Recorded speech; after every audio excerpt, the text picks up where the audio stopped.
तो चलिए आज हम एक ऐसी कहानी में चलते हैं, एक ऐसी कहानी जो लाइफ, लॉस और एक्सेप्टेंस के बारे में हमें बहुत कुछ सिखाती है।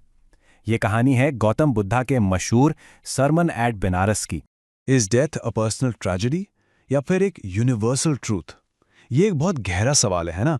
जब हम किसी अपने को खोते हैं तो वो दुख, वो तकलीफ बहुत पर्सनल लगती है, लेकिन क्या वो सिर्फ हमारी है या सबकी है? इस सवाल का जवाब ढूंढने के लिए हमें कीसा गौतमी की कहानी को समझना होगा। तो शुरू करते हैं एक माँ के दुख से, अ मदर्स ग्रीफ। मिलते हैं किस्सा गौतमी से। उसकी ज़िंदगी में एक बहुत बड़ी ट्रेजेडी हुई। उसका इकलौता बेटा गुजर गया और अपने दुख में, ग्रीफ में, वो इस सच्चाई को एक्सेप्ट ही नहीं कर पा रही थी। वो अपने बच्चे की बॉडी को लेकर हर घर जा रही थी, लोगों से इसके लिए मेडिसिन मांग रही थी, बस किसी तरह वो ठीक हो जाए। और आप सोच सकते हैं लोगों का क्या रिएक्शन होगा। सब यही कह रहे थे कि she has lost her senses, the boy is dead.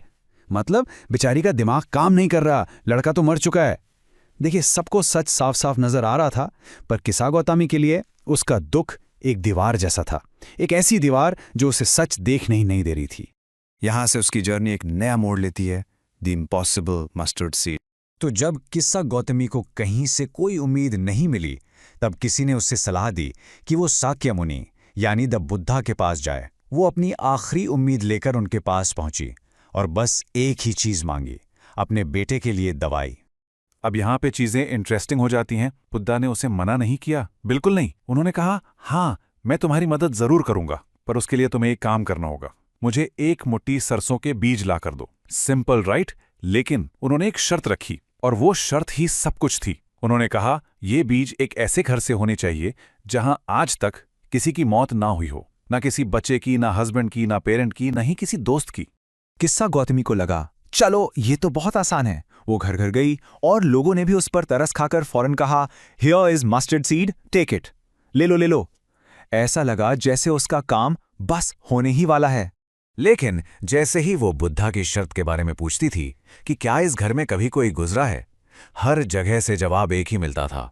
लोग कहते, alas the living are few but the dead are many, do not remind us of our deepest grief. Basically जिंदा लोग कम हैं, मरने वाले ज्यादा। हमें हमारे सबसे गहरे दुख की याद मत दिलाओ। उसे एक भी घर ऐसा नहीं मिला जहां मौत ने कभी दस्तक न दी हो।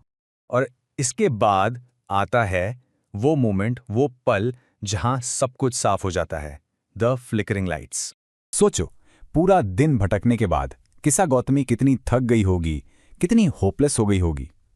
फ्रेंड्स, इस वीडियो को पूरा देखने के लिए आज ही फ्लेक्सी टीचर ऐप सब्सक्राइब करें, जहां आपको मिलेंगे animated videos, digital books, text book solutions, notes, DPP और क्विज। और हां, flexi teacher app mobile, TV और कंप्यूटर पर अवेलेबल है। और अगर आपके पास इंटरनेट नहीं है तो तुरंत ऑफलाइन सेट टॉप बॉक्स के लिए संपर्क करें। Flexi teacher, the one you needed.